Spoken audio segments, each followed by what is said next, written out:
In a speech in Washington, U.S. Secretary of State Antony Blinken emphasized that the American policy on Taiwan had not changed.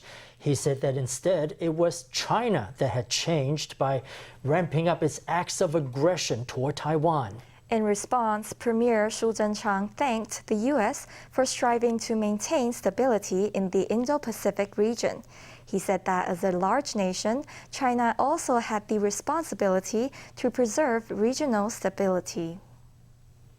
China is the only country with both the intent to reshape the international order.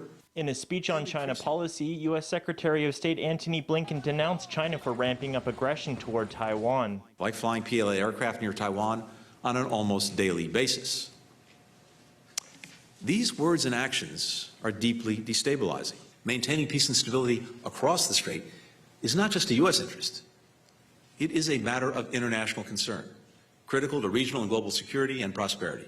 Blinken condemned China for threatening peace and stability in the Taiwan Strait and blocking Taiwan from joining international organizations. He said that the U.S.'s one China policy had not changed. He said that what had changed was China's, quote, growing coercion. We'll continue to expand our cooperation with Taiwan on our many shared interests and values, support Taiwan's meaningful participation in the international community, deepen our economic ties consistent with our one China policy.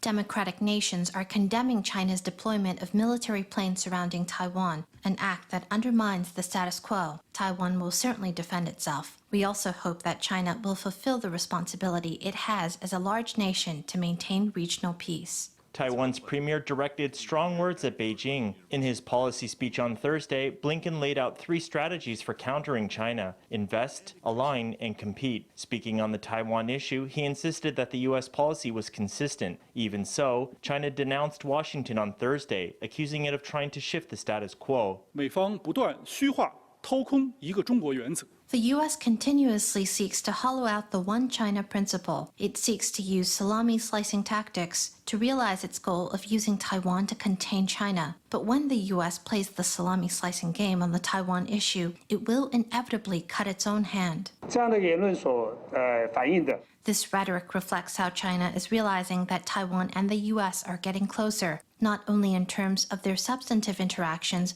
but also in the various formal aspects of their relationship. Legislator Luo Zhizheng weighed in on Blinken's China speech. He said it was a move to diffuse global doubts after U.S. President Joe Biden walked back his vow to defend Taiwan militarily.